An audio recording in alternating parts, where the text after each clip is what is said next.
All right, let's get right into it. If you're a project or product manager and you're staring down the barrel of your first AI project, well, this explainer is for you. We're going to break down the essentials you absolutely need to know to lead your team with confidence. And don't worry, no coding required. So let's start with the question that's probably been bugging you. You've managed plenty of software projects, right?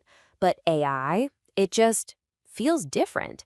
It's way more unpredictable, almost like you're trying to navigate in a fog. So why is that? It all comes down to this one single mindset shift, and it's huge. With the software you're used to, you build features. With AI, you are training a system to learn. And that one little distinction, it changes everything about how you plan, how you manage, and how you even define success. Okay, so first things first, let's just demystify what we're even talking about here. When we say AI, we're not talking about some far-off sci-fi movie concept. It's a real practical tool that is, believe it or not, already all around us. I mean, just think about it. When you ask Siri for the weather, yep, you're using AI. When Netflix gives you that uncannily perfect recommendation for your next binge watch, that's AI. It's the magic behind Google Translate, and it's the only reason your email inbox isn't a total dumpster fire of spam. It's already here, and it's doing very specific, very helpful things. And that's the crucial point. The AI we have today is what experts call narrow AI.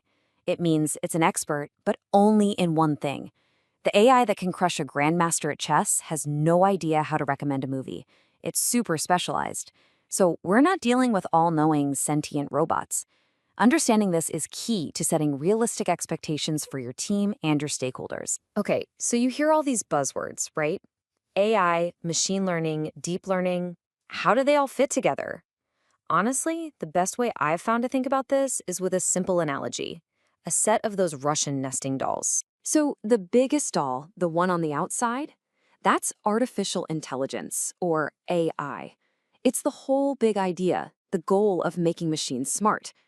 Now you open that doll up, and inside you find the next one, machine learning, or ML.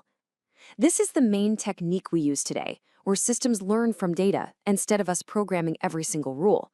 And then you open that one, and you find the smallest doll at the very center, deep learning. This is a really powerful type of machine learning that uses complex structures called neural networks.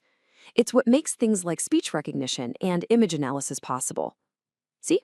Each one is just a more specific piece of the other. All right, so now that we know what AI is, let's get practical. How do you actually build it? Well, this is your roadmap. It's the AI project lifecycle, and this is the framework that's going to bring some order to all that uncertainty we were talking about earlier. Pretty much every AI project is going to follow these 5 stages. You start by defining the problem you're trying to solve, and you have to be super clear about it. Then comes the most critical part, and I can't stress this enough, getting the data. Seriously, most AI projects live or die right here, based on the quality of their data. After that, your team gets to the fun part, training and testing the model, then they deploy it, and finally, they have to monitor it. Because AI models aren't static, they can get stale and need regular checkups. Now, to manage that whole life cycle, you have to be able to talk the talk with your technical team. You don't have to be an expert, not at all. But knowing a few key terms is absolutely essential.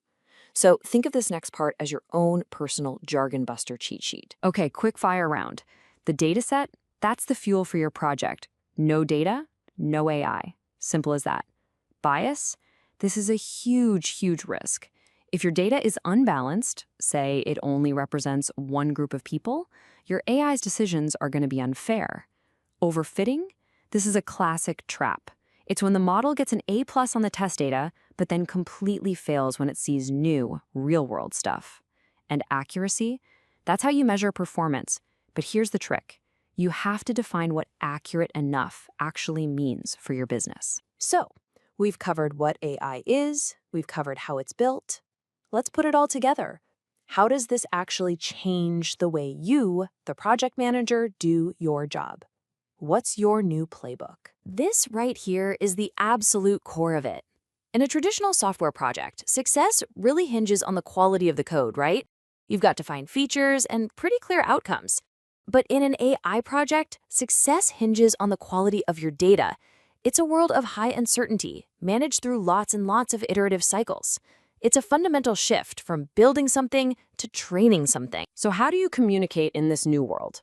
First, always focus the conversation on the business goal, not the nerdy details of the algorithm. Second, you have to be the one asking about risk, especially data risk, early and often. Third, work with your stakeholders to clearly define what good enough looks like before you even start. And finally, remember, these models aren't one and done. They need a plan for ongoing maintenance. Because ultimately, this is your role. This is your superpower.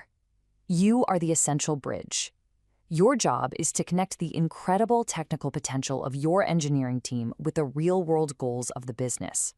You're the translator, making sure everyone's working towards the same vision. So, please remember this. To lead a killer AI project, you do not need to be a coder. You need to be a translator, and you need to be a strategist. Your value comes from turning those technical possibilities into real business value and from thinking strategically about data, risk, and success. So there you have it. You've got the concepts, you've got the life cycle, and you've got the playbook. You are more than ready to step into this world and lead with confidence. So the only question left is, what amazing problems are you going to solve?